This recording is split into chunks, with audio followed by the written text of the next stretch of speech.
fala que rios de água viva brotarão daquele que recebesse o Espírito Santo.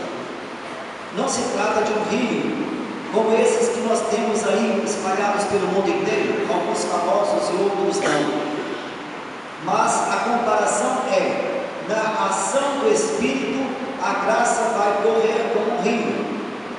E assim como o rio vai alimentando tudo que passa na beira do seu caminho, do seu trajeto, o Espírito Santo de Deus vai alimentando a fé.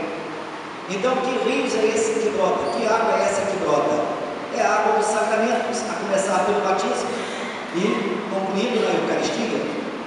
É a graça da alimentação, da caridade, da fraternidade, aquilo que o Papa Francisco sempre está batendo, uma igreja de missão, de acolhida. Então, quantas vezes nós pensamos no rio apenas como esse rio Mulheré que passa aqui cortando a cidade de Itaperuna, mas não só ele. O rio que Jesus está falando é a ação do Espírito, e a ação do Espírito nada mais é do que isso, os seus frutos, ou como chamamos, os dons. Dons esses derramados em nossos corações, mas para que através de nós chegue a todos os lugares. Nós somos o canal, é isso que aparece na segunda leitura. O Espírito intercede por nós. Nós, como no barco, estamos como que gemendo de dor. Quem não geme clamando por justiça? Quem não geme clamando por saúde? Quem não geme clamando por amor?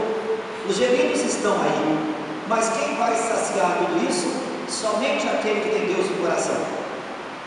Quem não tem Deus no coração não é capaz de saciar esse tipo de fome. Pode saciar a fome com tantas bolsas como o governo anda criando, alimentando até a malandragem, né? Que quando tem muita bolsa sendo recebida por aí, tem muito pouca gente trabalhando, né? Vocês sabem disso.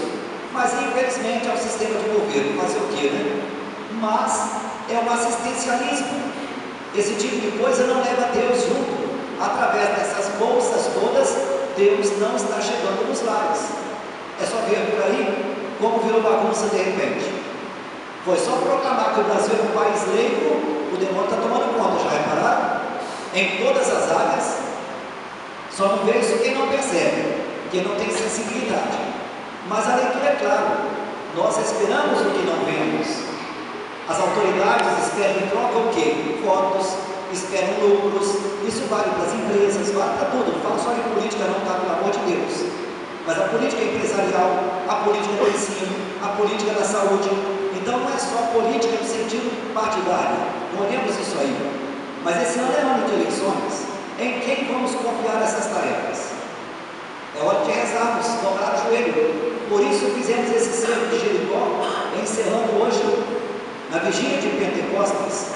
E aqui está, mais ou menos representado, trechos da muralha que caem.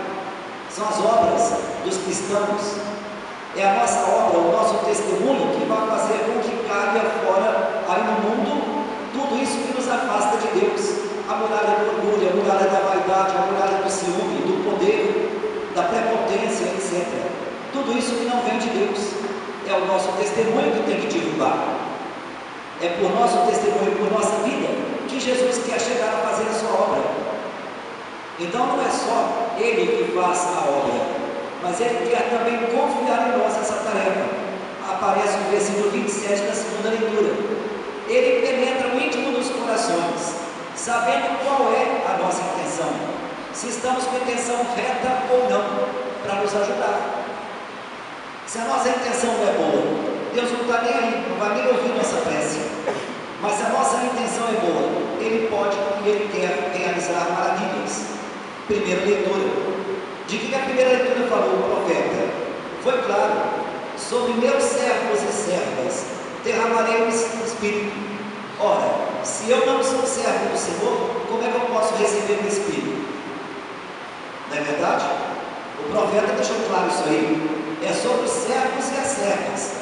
Na nossa igreja hoje, aqui na paróquia Nossa Senhora das Graças, e tantas outras que nos escutam pela rádio nesse momento, também tem a mesma realidade. Aqui mesmo na paróquia, com todas as limitações que temos, nós temos 30 pastorais, entre pastorais, movimentos e associações, 30 grupos. Louvado seja Deus. Tem comunidades por aí que não conseguem atingir tanto. Mas quantas pessoas são atingidas por todas essas pastorais e movimentos? Nós contamos hoje com 21 comunidades, contando essas dos bairros que a gente está trabalhando. 21. Quantas comunidades aí paroquiais maiores que a nossa e menores que a nossa? Mas é interessante ver que através dos servos e das servas, esses homens e mulheres que se dedicam ao Senhor, a sua obra vai acontecendo.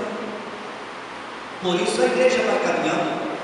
Com limitação ou sem limitação, é Deus que vai agindo.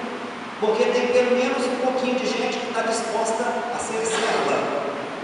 E aí, nesse serviço, Deus faz agir a sua obra. Na prática do amor, na prática da caridade, na prática da oração, na prática do serviço. E aí Deus fala o quê? Colocarei sinais no céu e na terra. Ora, a gente só não vê os sinais aí, quem não quer ver dentro da igreja. O trabalho da pastoral da criança, por exemplo, o sinal claro, quantas crianças assistidas, que tem até recuperação da desnutrição. Não é verdade? Todo mundo conhece o trabalho da pastoral que a Brasil implantou. E aí? Até outros países já andam copiando. Quantos doentes assistidos pela pastoral da saúde e pelos nossos ministros da Eucaristia? Quantas comunidades onde o padre não pode estar toda semana? Porque com 21, como é que eu posso estar em todas elas na semana toda? Não dá, né? Então, quantas comunidades têm assistência com a celebração e com a comunhão por causa do trabalho dos ministros? Então Deus vai atingindo todos os lugares. Ele vai derramando a sua graça, cada um à sua maneira. Para quê? Para que chegue a todos os corações a prova plena do seu amor. Então é isso que Deus quer na vida do Espírito Santo, que nós nos coloquemos à sua disposição, que nos tornemos servos e servas na igreja doméstica, na família, fazendo o nosso papel na paternidade, na maternidade responsável, sendo servos no trabalho, no lazer, agindo com coerência, agindo com honestidade, patrões e empregados. Ele quer que nós na igreja façamos o nosso papel de ministros, para que a graça possa chegar ao maior número de pessoas. Que o Senhor nos ajude então, derramando sobre nós o seu Espírito, para que, fortalecidos na fé, por essa terceira pessoa da Santíssima Trindade, possamos dar um testemunho cada vez mais forte e coerente, para que a santidade desça sobre nós. Amém? Amém. Creio em Deus, Pai Todo-Poderoso,